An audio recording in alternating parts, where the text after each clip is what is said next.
Dan saat menyampaikan khutbah Idul Adha di depan Presiden Joko Widodo, Ketua KPU Hasyim Asyari mengungkapkan ada banyak sifat kebidatangan dalam diri manusia. Ya, seperti rakus serta ambisi tak terkendali. Berkurban diharapkan akan membuat manusia mengorbankan sifat-sifat buruk itu. Sangat banyak sifat kebinatangan yang terdapat dalam diri manusia. Sifat seperti mementingkan diri sendiri, sifat sombong, sifat yang menganggap bahwa hanya dirinya dan golongannya lah yang selalu benar, serta sifat yang memperlakukan sesamanya atau selain golongannya sebagai mangsa atau musuh.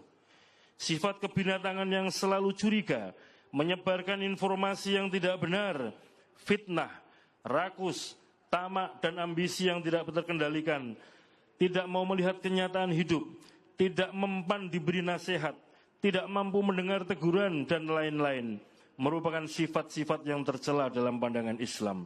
Sifat-sifat yang demikian, jika tetap dipelihara dan bercokol di dalam diri seseorang, akan membawa kepada ketidakstabilan dalam hidup, ketidakharmonisan dengan lingkungan, baik sebagai individu maupun sebagai anggota masyarakat. Sifat-sifat yang demikian ini akan memudahkan jalan bagi terciptanya perpecahan dan ketidaktentraman dalam kehidupan masyarakat. Seorang wanita ingin terkenal, jangan terkenal di depan media sosial, terkenal di sini. Semakin tertutup Anda semakin mulia. Bahkan dikatakan seorang wanita itu, sholatnya seorang wanita di rumah lebih afdol daripada sholatnya di masjid.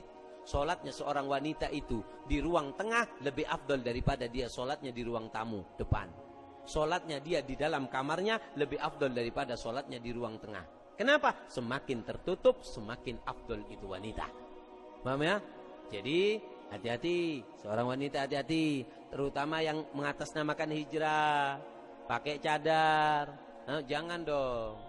Itu akhirnya nanti cadar ini menjadi kecaman jelek, karena cadar kesannya hanya untuk menjadi mencari popularitas atau yang lain. Perbarui ini. Sosok Felicitas Talulembang, perempuan yang disebut penyebab Muhammadiyah tarik dana triliunan dari Bank BSI. Penarikan dana besar-besaran oleh organisasi keagamaan Muhammadiyah dari Bank Syariah Indonesia jadi sorotan publik. Nama kader Partai Gerindra Felicitas Talulembang pun disebut-sebut terkait dengan kisruh yang terjadi antara Bank BSI dan Muhammadiyah. Pasalnya, penarikan dana diduga terkait dengan pemilihan Felicitas Talulembang sebagai komisaris independen BSI. Padahal Muhammadiyah sebelumnya pernah mengusulkan nama dari internal organisasi untuk menduduki posisi jabatan Dewan Pengawas Syariah dan Komisaris BSI. Muhammadiyah mengusulkan nama Jai Mubarak sebagai calon DPS dan Abdul Muti sebagai calon komisaris di BSI. Sayangnya respon Muhammadiyah ini ternyata malah ditolak BSI yang memutuskan nama politisi Gerindra Felicitas Talulembang sebagai komisaris BSI melalui rapat umum pemegang saham 17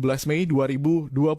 Secara langsung nama Abdul Muti yang telah diusulkan oleh Muhammadiyah ditolak oleh BSI. Lalu seperti apa sosok Felicitas Talulembang? Berikut lengkapnya. Felicitas merupakan politikus asal Toraja, Sulawesi Selatan. Dia dikenal sebagai seorang dokter dan juga politikus Partai Gerindra. Felicitas sebelumnya menjadi anggota DPR RI periode 2014 sampai 2019 dari Partai Gerindra yang menjabat melalui proses pergantian antar waktu menggantikan Andi Nawir Pasringi yang meninggal dunia pada Agustus 2017.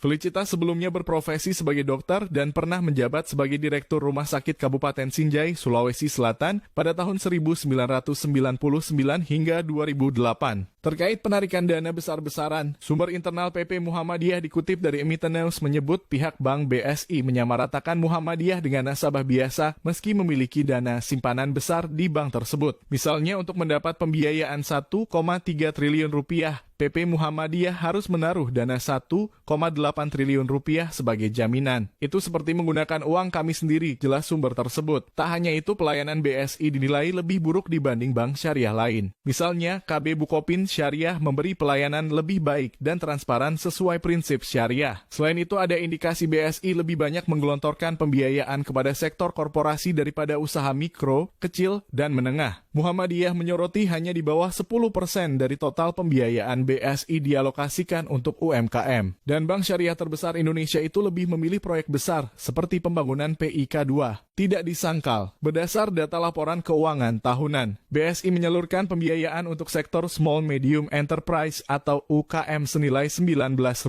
35 triliun atau 8% dari total pembiayaan yang disalurkan Rp240. 32 triliun. Pertimbangan lain untuk memindahkan dana besar milik umat itu ke KB Bank Syariah dan perbankan syariah lain adalah pelayanan lebih baik dibanding BSI. Disebut-sebut BCA Syariah telah melakukan pertemuan dengan PP Muhammadiyah untuk menjalin kerjasama dalam pengembangan dana umat besar tersebut. Selanjutnya, pada Kamis 6 Mei 2024, PP Muhammadiyah telah membentuk tim untuk memulai proses penarikan dana dari BSI. Dana PP Muhammadiyah pusat di BSI mencapai sekitar 4 triliun rupiah, belum termasuk dana dari amal usaha Muhammadiyah diperkirakan mencapai Rp13 hingga Rp15 triliun.